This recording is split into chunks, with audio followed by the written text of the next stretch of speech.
नमस्कार। आज हमारी ज्योग्राफी की क्लास में बात कर रहे हैं, नया टॉपिक शुरू कर रहे हैं। और आज की जो हमारी क्लास रहेगी वो BA first year, BA BEd second year, BA first year की क्लाइमेटोलॉजी वाला पार्ट जो चल रहा है और बीए सेकंड ईयर की जो बुक है क्लाइमेटोलॉजी और ओशिनोग्राफी, उसका जो पार्ट का जो टॉपिक है, और एमए की जो क्लाइमेटोलॉजी ज्योग्राफी है उसका पार्ट हमारा कॉमन टॉपिक चल रहा है। और हम उसमें क्लाइमेटोलॉजी में हमने बात कर ली थी उष्मा बजट की। कल हमारी क्लास में उष्मा बजट हमारा कंप्लीट हो गया था। आज हम नया टॉपिक शुरू कर रहे हैं, इंसोलेंस। आज हम बात कर रहे हैं इंसोलेंस की, कि इंसोलेंस क्या होता है। तो इंसोलेंस को हिंदी में कहते हैं सूर्य ताप। क्या कहते हैं? सूर्य ताप। सूर्य ताप सन का जो टेम्परेचर होता है जो धरातल पर आता है, और धरातल जो सूर्य के तापमान को प्राप्त करता है उसी को हम क्या कहते हैं? सूर्य ताप कहते हैं। देखिए, बात आती है सूर्य की। ये हमारा जो सन है, ये जो सूर्य है, ये सूर्य है। यह सूर्य जो है पृथ्वी से औसतन बात करें तो 149 लाख किलोमीटर दूर है। 49 लाख किलोमीटर दूर है। हम कह सकते हैं 1,49,00,000 किलोमीटर दूर है। ठीक है। अब देखिए 1 अरब, ठीक है, लाख दूर है। और इसमें क्या होता है? 149 लाख किलोमीटर जो दूर है, इसमें क्या होता है? सूर्य पृथ्वी से यहाँ है। ये क्या है? हमारी पृथ्वी है। अब बात आती है कि सूर्य पृथ्वी से इतना दूर है, सूर्य पृथ्वी से इतना दूर है, तो सीधी सी बात कर सकते हैं। अगर मिलियन में बात करें तो मिलियन की बात है तो 147 मिलियन किलोमीटर कह सकते हैं। मिलियन कह सकते हैं, मिलियन किलोमीटर, मिलियन है ये, मिलियन कहोगे तो और भी आसान रहेगा। तो हम बात कर सकते हैं कि एवरेज जो होती है, एवरेज जो है वो है ये दूरी। अब देखिए, हमारी पृथ्वी, पहली बात तो सूर्य से बहुत ज़्यादा दूर है। दूसरी बात, इसकी जो आकृति है वो क्या है? भू आब है। क्या है? भू आब। भू आब का अगर हिंदी इंग्लिश में अगर देखें तो जियोड है। ठीक है, जियोड है या भू आब है। तो हमारी पृथ्वी भू आब जियोड है, तो उसी के ऊपर टिका हुआ हमारा जो वायुमंडल है वो भी क्या है? भू आब है। तो हम बात करते हैं सूर्य ताप की। सूर्य ताप का अर्थ सूर्य का ताप। ये तो सन है सूर्य का, और ताप का अर्थ होता है तापमान या टेम्परेचर। तो ये दो शब्दों से मिलकर बना है सूर्य का तापमान। और बात आती है पृथ्वी। देखिए, सूर्य से प्राप्त होने वाला पृथ्वी को जो ताप है उसकी बात करते हैं, तो ये सूर्य ताप है। अभी मैंने पृथ्वी के तापमान की बात नहीं की, हम तो सिर्फ सूर्य के तापमान की बात कर रहे हैं, तो उसमें हमने बात की थी। तो आगे देखिए, सूर्य ताप हो गया। अब देखिए, सूर्य ताप जो है वो हमें प्राप्त होता है, और मैंने आपको ये बताया था कि जो सूर्य ताप है, ये जो हमारा सूर्य ताप है, ये पृथ्वी को प्राप्त होता है। और जो प्राप्त होता है सूर्य के ताप का 2 अरबवां भाग ही हमें प्राप्त होता है। पृथ्वी को सूर्य का 2 अरबवां भाग ही प्राप्त होता है, क्योंकि सूर्य की पृथ्वी से दूरी ज़्यादा है। और जब हमारा प्रकाश पहुंचता है धरती पर, तो ये जो हम कह सकते हैं कि इसका बहुत ही नगण्य, जो हम कह सकते हैं बहुत ही कम मात्रा का जो ताप होता है वो पृथ्वी पर पहुंचता है। तो सूर्य का जो औसत ताप का, या हम जो औसत ताप का है, उसका 2 अरबवां भाग पृथ्वी पर पहुंचता है। दूसरी बात, सूर्य की जो किरण है, सूर्य की किरण सूर्य की किरण जो है वो 8 मिनट 46 सेकंड में धरातल पर पहुंचती है। 8 मिनट 46 सेकंड के अंदर ये 8 मिनट 46 सेकंड और 52 मिनी सेकंड के अंदर ये हमारे धरातल पर पहुंचती है। कहने का अर्थ ये हो गया कि लगभग 8 मिनट लगते हैं सूर्य से प्रकाश किरण चलने के बाद धरातल पर पहुंचने में 8 मिनट और 46 सेकंड का समय लगता है और वो पहुंचती है। दूसरी बात मैंने बताया कि सूर्य का जो ताप है वो 2 अरब महाभाग पृथ्वी को प्राप्त होता है। तीसरी जो बात करते हैं हम, तीसरी जो बात है, देखिए पृथ्वी का जो औसत तापमान है, पृथ्वी का औसत तापमान, औसत जो टेम्परेचर है या तापमान है जो सूर्य से प्राप्त करती हैं वो 1.94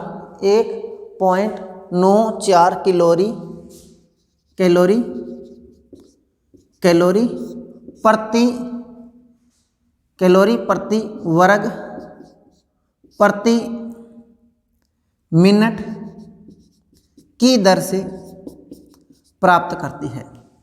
पृथ्वी जो का तापमान है, पृथ्वी औसत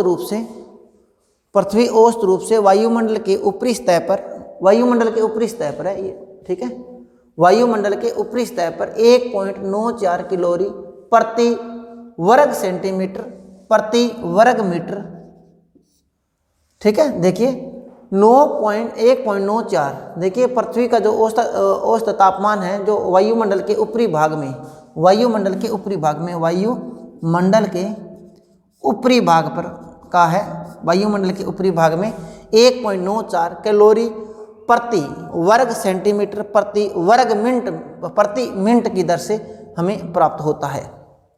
आगे हम बात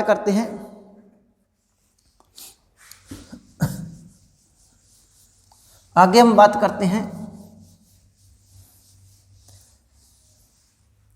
देखिए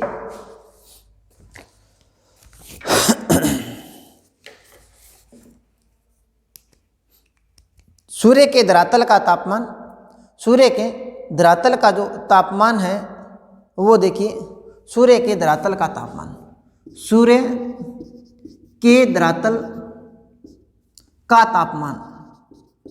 धरातल का तापमान जो है वो है 6000 डिग्री सेंटीग्रेड, 6000 डिग्री सेंटीग्रेड। और इसके जो केंद्र का तापमान है, सूर्य के केंद्र का जो तापमान है वो है 10.5 × 7, ठीक है। देखिए हम कह सकते हैं 1.5 × 10⁻7 ये है, यह हम इसको कह सकते हैं मोटे तौर पर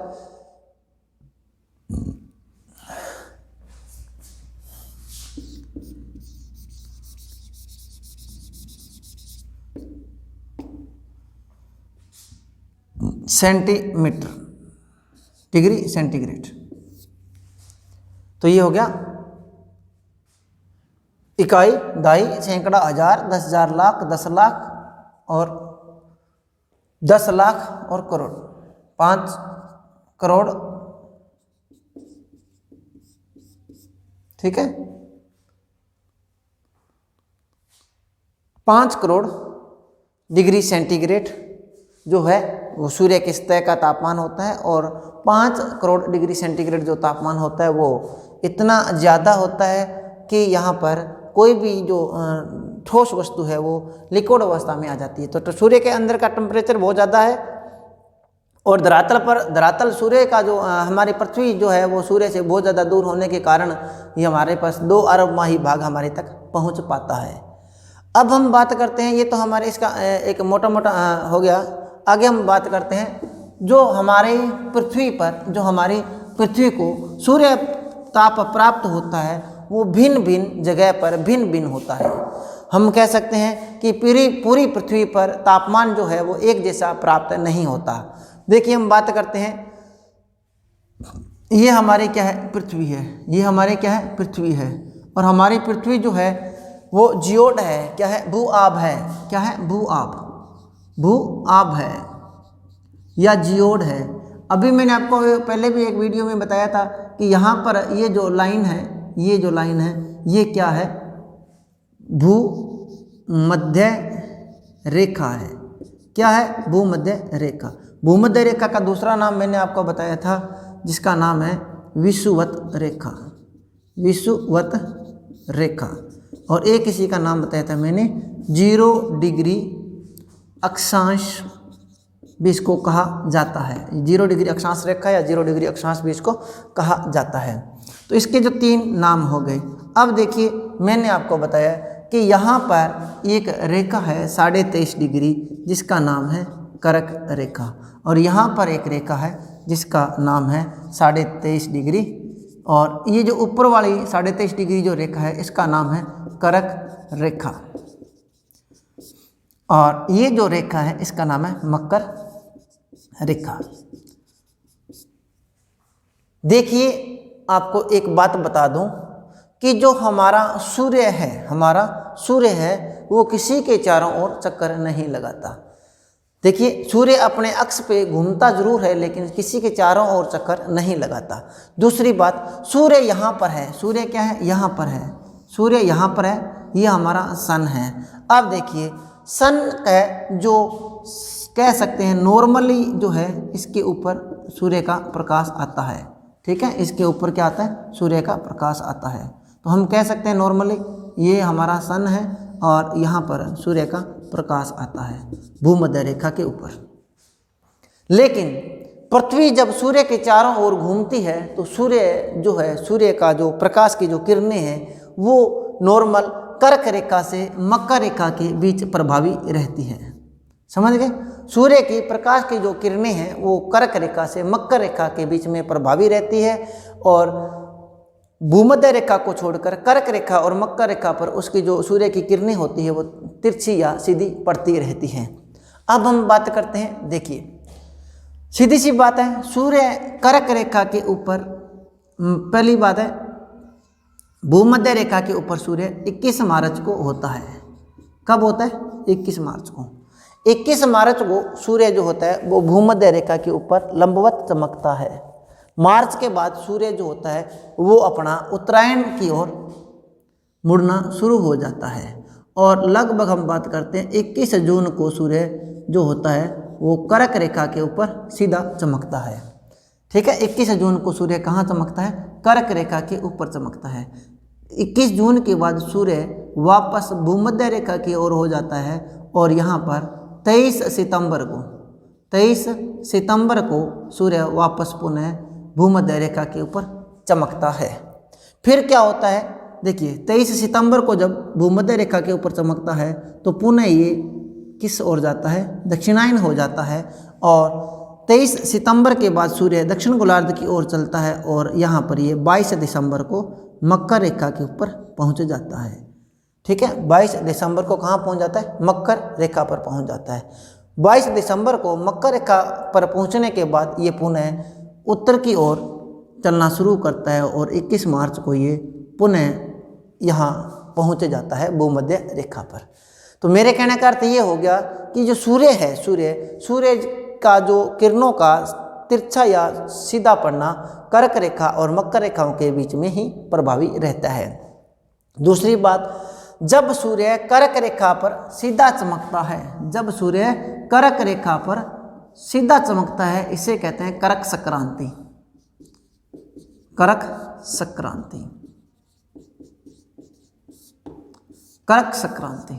और जब सूर्य मकर रेखा के ऊपर सीधा चमकता है, इसे कहते हैं मकर संक्रांति। मकर संक्रांति।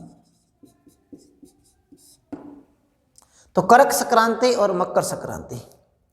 देखिए सूर्य जो है कर्क रेखा के ऊपर 21 जून को सीधा चमकता है, और ध्यान रखना जब ये कर्क रेखा से यहाँ से भूमध्य रेखा से कर्क रेखा पे आता है तो इसके 3 माह लगते हैं। फिर ये जब जाने में 3 महीने लगेगा तो आने में भी क्या लेता है, 3 महीने लेता है, कुल हो गए 6 माह। फिर ये यहाँ से मक्का रेखा पर जाएगा तो 3 महीने लगेंगे, 9 माह, और फिर ये मक्का रेखा से भूमध्य रेखा पर जाएगा तो इसे क्या हो गया, 3 माह। इस प्रकार टोटल जो हमारे होते हैं 4 जो रोटेशन बने हैं, इसमें हमारे जो पूरे महीने जो लगते हैं वो 12 महीने या 1 साल का समय लगता है। आगे जब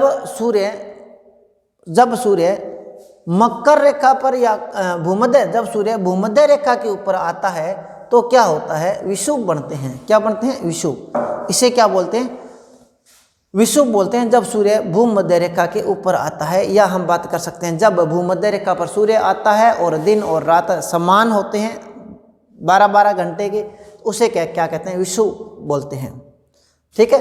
अब देखिए ये जो 23 सितंबर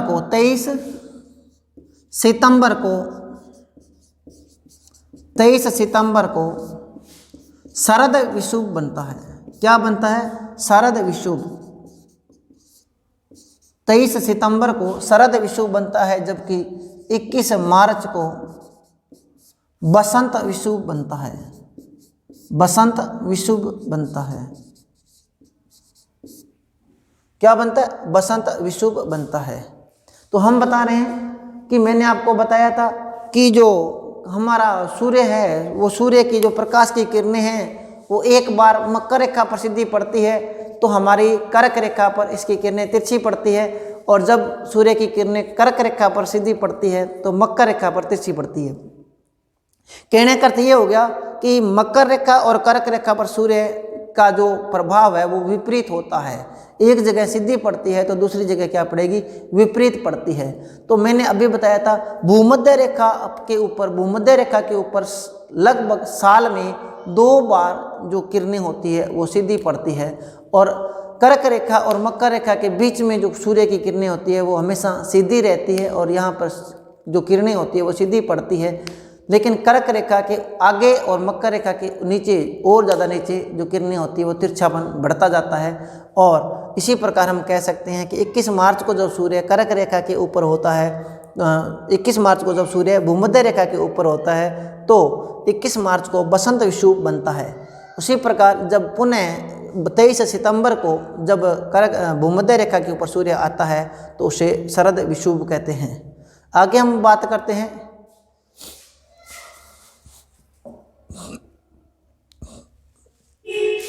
सूर्य तप को प्रभावित करने वाले कारक। सूर्य तप को प्रभावित करने वाले कारक, तो हम बात करते हैं सूर्य तप को किन किन कारकों से प्रभावित हो सकता है, वो कारक अभी हम बता रहे हैं। लिखिए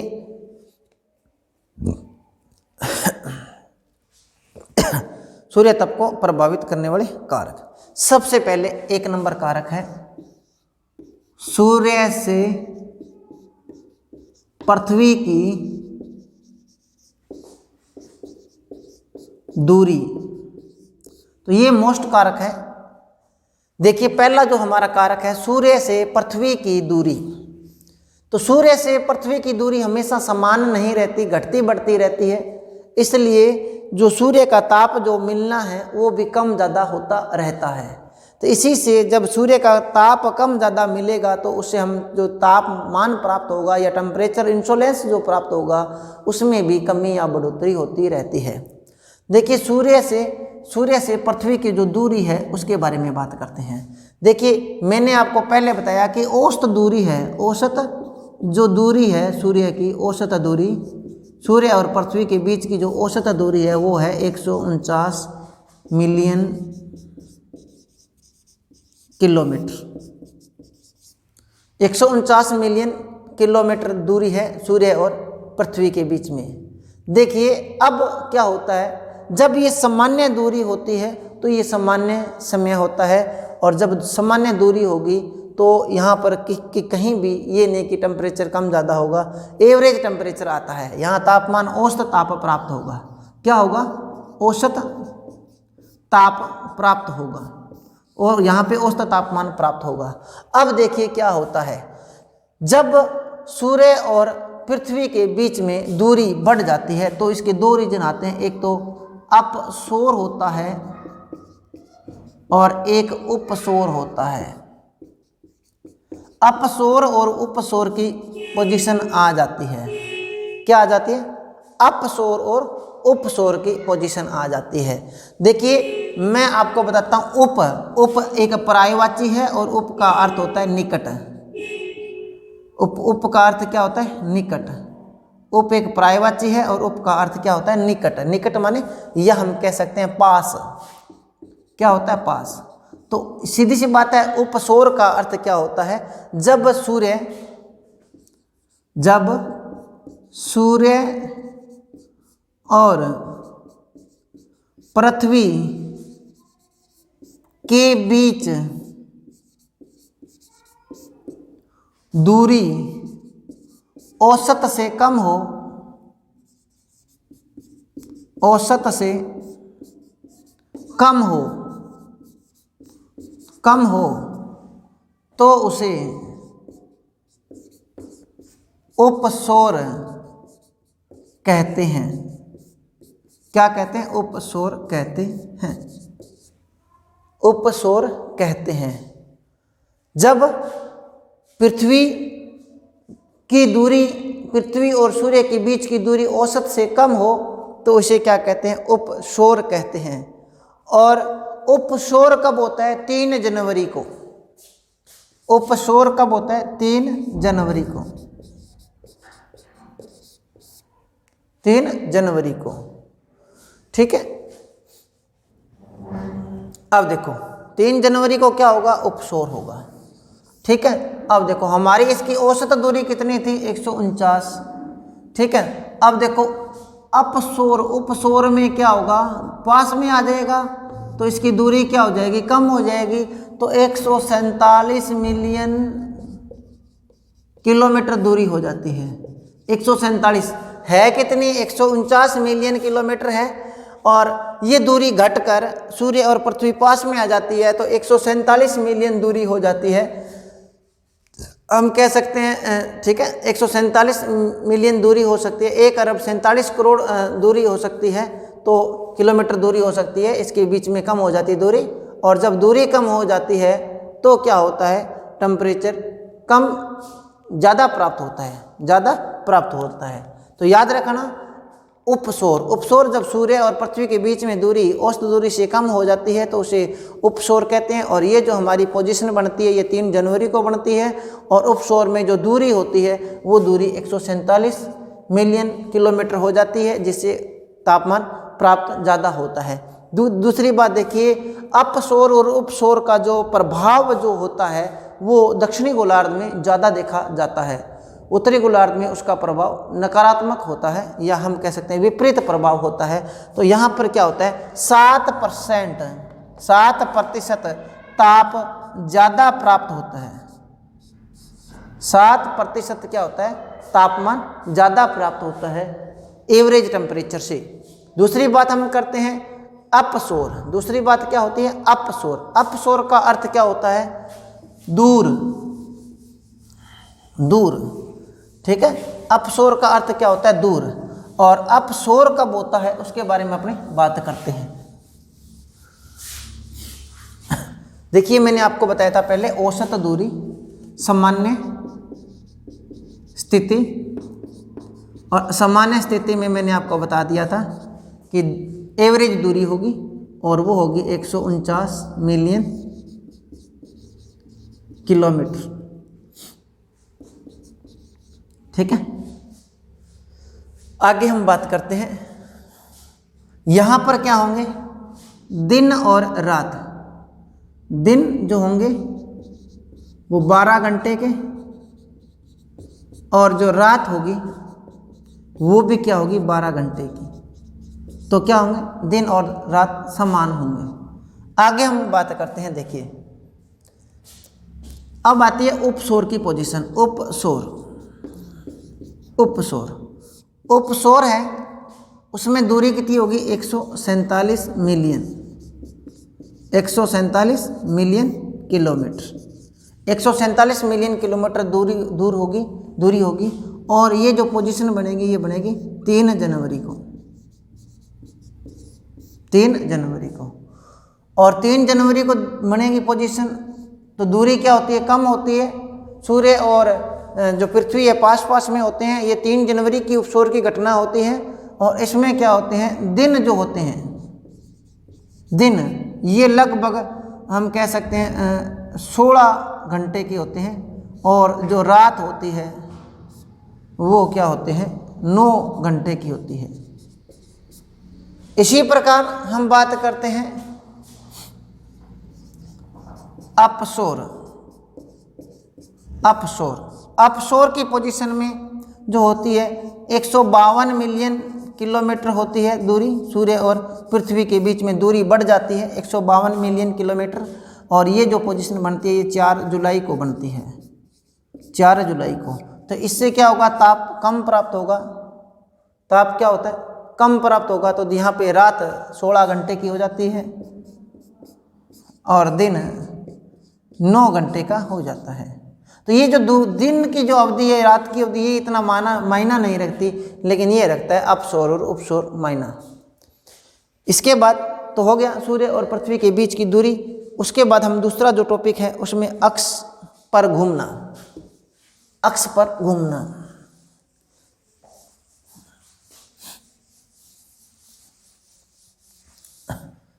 पृथ्वी का अपने अक्ष पर घूमना। दूसरा, पृथ्वी का अपने अक्ष पर घूमना। देखिए,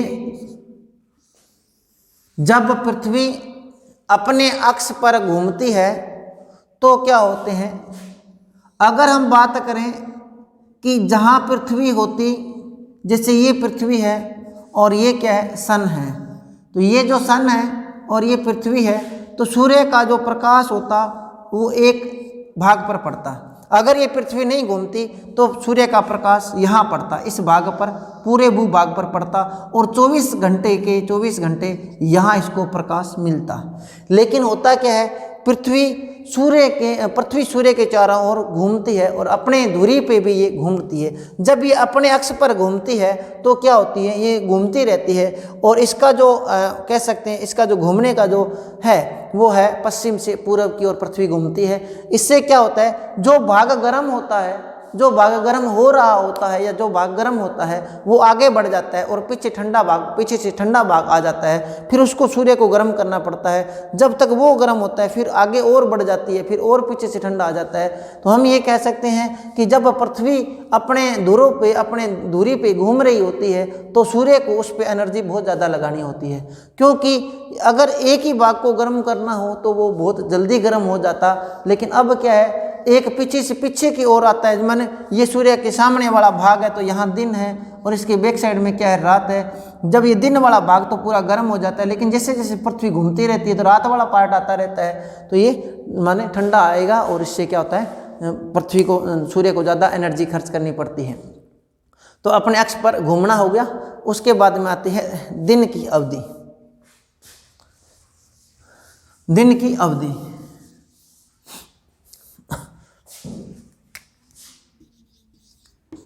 दिन की अवधि,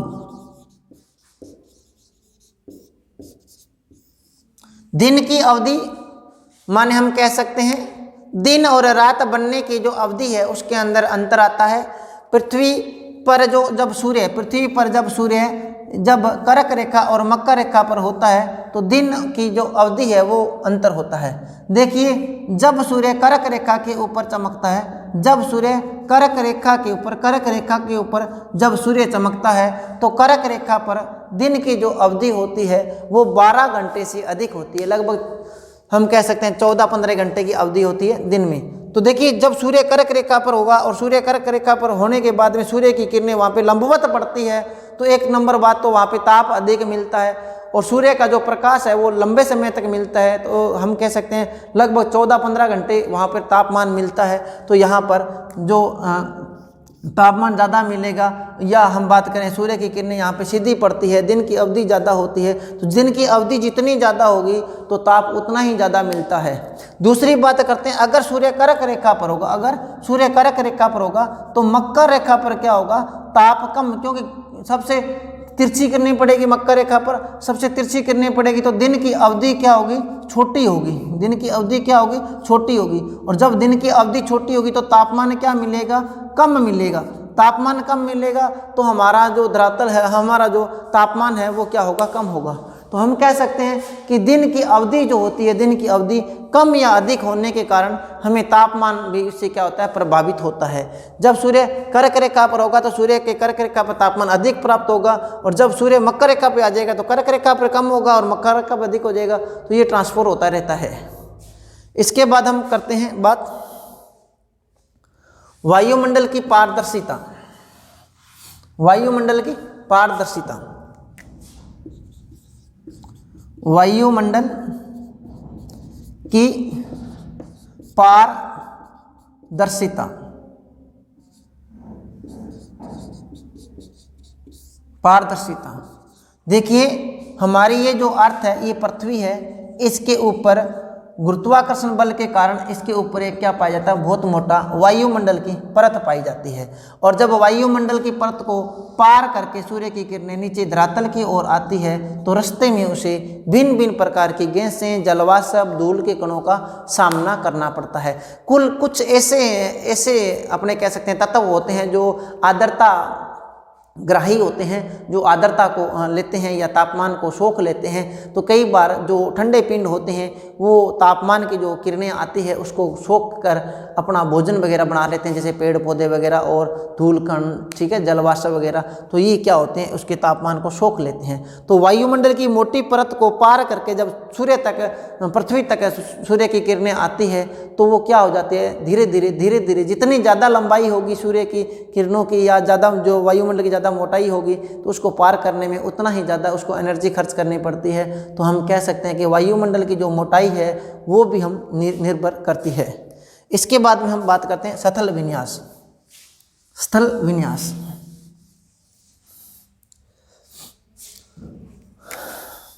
यह हम कह सकते हैं स्थल व जल का स्वभाव, या हम कह सकते हैं क्षेत्र। देखिए, जिस क्षेत्र में धरातल छोटे छोटे होते हैं तो उन्हें सूर्य को गर्म करने में कम एनर्जी की आवश्यकता होती है। दूसरी बात करें कि जिन क्षेत्रों में हम बात करें कि जल और स्थल का स्वभाव क्या है, एक अलग अलग है। जल जो होता है वो धीरे धीरे गर्म होता है और धीरे धीरे ठंडा होता है, और जो धरातल होता है वो धीरे धीरे जल्दी से गर्म होता है और जल्दी से ठंडा होता है। तो दोनों के स्वभाव में क्या अंतर है। इससे क्या होता है कि जो जैसे अपने स्थल की बात करें, स्थल जो होते हैं तो वो क्या होंगे, जल्दी गर्म हो जाएंगे, और जब सूर्य का प्रकाश कम मिलेगा तो जल्दी ही ठंडे हो जाते हैं। और उसके विपरीत क्या होगा, जल भी क्या होगा, देर से गर्म होगा, देर से ठंडा होगा, माने उसकी एनर्जी ज़्यादा खर्च करेगा। और क्षेत्र जो होंगे, जैसे एक बहुत बड़ा जलीय भाग है, उसको गर्म करने के लिए सूर्य को अपनी एनर्जी ज़्यादा लगानी पड़ती है। और धरातलीय जो भाग है उसके बहुत बड़े भूभाग पर बहुत कम मात्रा में एनर्जी से वो बहुत बड़ा भूभाग जल्दी गर्म हो जाता है जल की अपेक्षा। तो हम कह सकते हैं कि जो स्थल विन्यास है वो भी एक अलग अलग है। आगे हम बात करते हैं अभी मैंने आपको बताया था बसंत विषुव और शरद विषुव। इसके बाद हम बात करते हैं जो हमारे सूर्य की किरणों के आधार पर, सूर्य का जो ताप प्राप्त होता है उसके आधार पर हमारी पृथ्वी को 3 कटिबंधों में बांटा है। तो हम कह सकते हैं ताप कटिबंध, पृथ्वी पर ताप कटिबंध। तो हमारे पृथ्वी पर ताप कटिबंध जो है टोटल वैसे तो ये है 5 है, लेकिन अगर हम बात करें तो मुख्य रूप से 3 कटिबंधों में बांटा गया है। एक आता है उष्ण कटिबंध, दूसरा आता है शीतोष्ण कटिबंध, और तीसरा जो आता है उसे कहते हैं शीत कटिबंध। तो टोटल कटिबंध कितने हैं, 3 ही हैं, लेकिन इनकी संख्या कितनी है, 5 है, क्योंकि 2 शीतोष्ण कटिबंध आ जाएंगे और 2 क्या आ जाएंगे, शीत कटिबंध आ जाएंगे। जैसे हमने यहाँ पे पृथ्वी बनाई और ये पृथ्वी जो है ये भूमध्य रेखा है और भूमध्य रेखा से लेके यहाँ तक और यहाँ तक, भूमध्य से रेखा से अपने कह सकते हैं कर्क रेखा से मकर रेखा के बीच में, मकर रेखा के बीच में हमारा जो कटिबंध बनता है ये बनता है उष्ण कटिबंध, उष्ण कटिबंध। इसके बाद में हम बात करते हैं यहाँ पर 66.5 डिग्री नॉर्थ इक्वेटर से लेके 66.5 डिग्री साउथ इक्वेटर तक, तो ये है शीतोष्ण कटिबंध और ये है हमारा शीतोष्ण कटिबंध। और हमारा ये जो हो गया ध्रुवों पर शीत कटिबंध और ये भी हमारा क्या होगा, शीत कटिबंध। कहने का अर्थ क्या हो गया कि कर्क रेखा से मकर रेखा के बीच में सूर्य की किरणें सीधी पड़ती है, ताप अधिक प्राप्त होता है, तो हमेशा ये हमारा जो कटिबंध होता है यहाँ पर वर्ष भर सूर्य की किरणें लंबी पड़ने के कारण यहाँ पर हमारा कटिबंध कौन सा हो गया, उष्ण कटिबंध हो गया।